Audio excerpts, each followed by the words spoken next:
Shenanigans and blockchain blood banks. Wait, what? Yes. So, in the world of crypto, we often see, hear, and read about crypto shenanigans.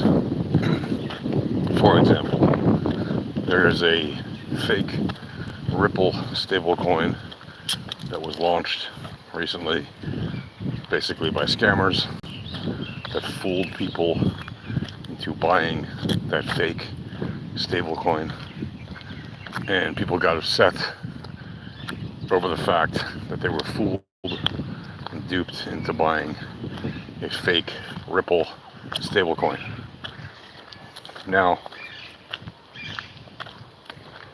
if you've been in this space a while, if you're watching my videos, you probably have been, you'll know there's a lot of ne'er-do-wells, scammers, fakers, grifters, always looking for a quick, easy buck to make by doing a dishonest thing. And it's not particular to crypto. It is across the board in every sector, in every market in the world. Of course, in crypto, it gets a lot of attention, especially by people who don't like crypto.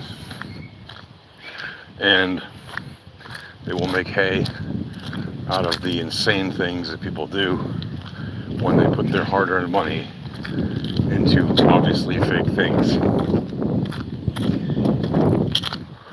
Well, how would you know it's fake? Okay, so first of all, Ripple has not announced the actual launch of their stablecoin. They've announced that they plan to launch a stablecoin, but they haven't announced the actual launch. If you know anything about Ripple, they literally put out news about everything they do. So, and they have meetings, and like, where people are invited to listen to them. They get on the news programs, and they do everything they can to announce their latest and greatest things. Nothing was put out about the launch of this stablecoin. That should have been big clue number one. And that's really where this story should end. But people are easily fooled, especially when they don't pay attention. They don't do their own research. They don't actually read anything beyond a headline. They see a message on some website or direct message from some scammer in Discord or something else like that, and they just jump at it. That's degenerate behavior.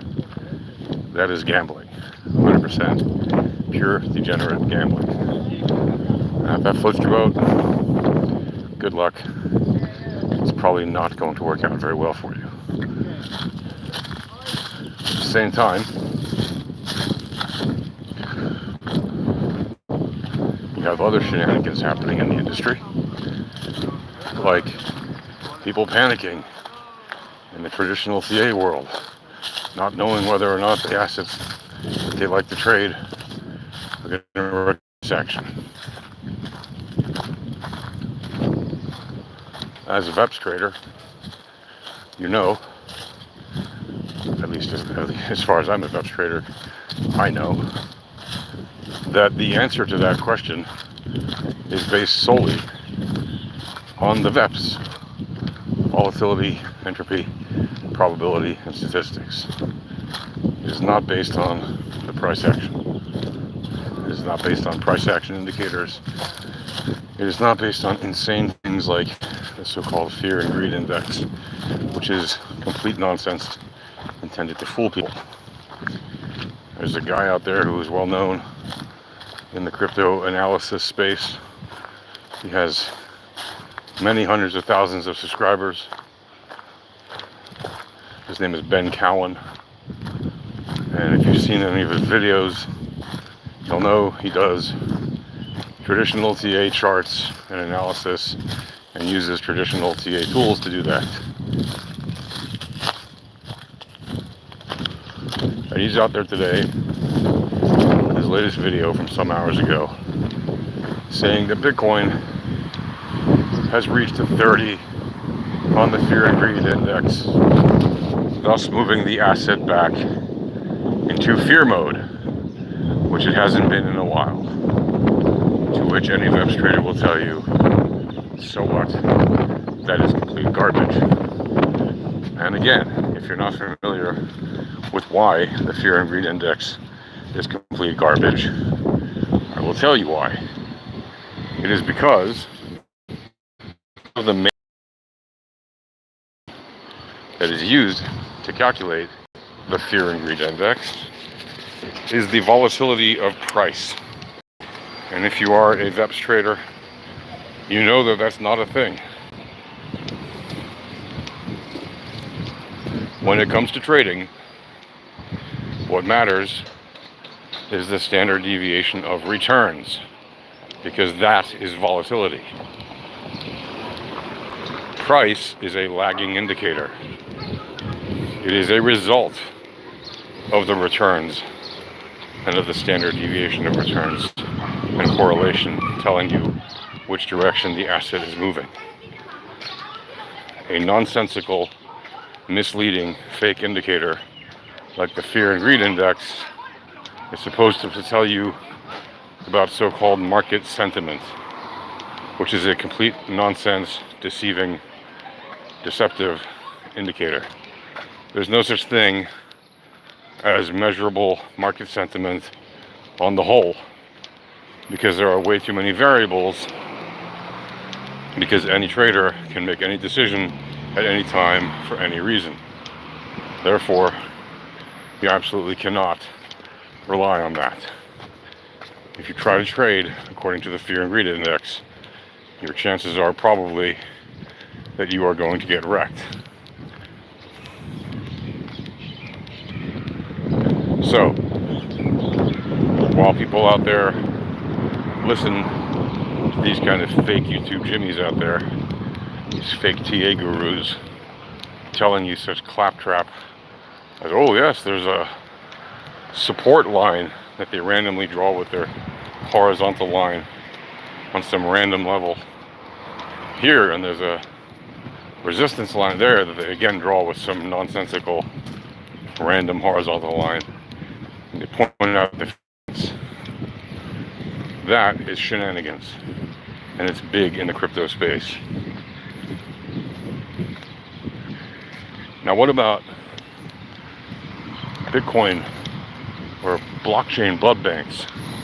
What are blockchain blood banks? What do I mean by blockchain blood banks? I mean, very simply, BTFD, right? If you look at the actual returns, and you see that returns have fallen significantly, and you want a DCA on a regular basis, then you should be pleased. And if you do DCA on a regular basis, and you don't really care, frankly, what the returns are or anything else, you just buy on autopilot every regular period of time. That's what DCA means, dollar cost average, which you only get if you actually buy on a regular basis. If you're buying randomly at different times without routine discipline, you are not really DCAing.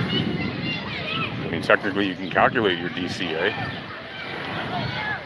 but you're not doing it according to the methodology of DCA, which is to have a routine period that you cycle through, whether it's daily, weekly, monthly, it doesn't matter. Whatever it is, every 2 days, it doesn't matter.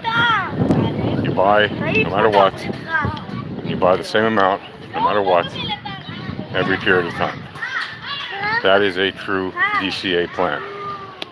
If you're not doing that, you're not really doing DCA. So, is there blood on the streets? Is this the time to buy? Well, if you are a low time frame trader, you know that the time to buy within the last 24 hours, or example, on Bitcoin was when it dipped into the $58,000 range, because that was when it was at its low.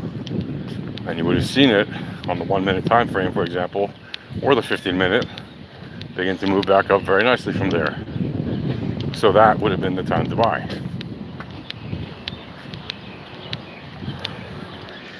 But if you're trying to swing trade that, well, you're a nasty surprise, because the daily volatility reads that the asset is still mostly showing the indications are it will probably continue to dip a little bit, maybe even today. So that's that for now. Happy trading.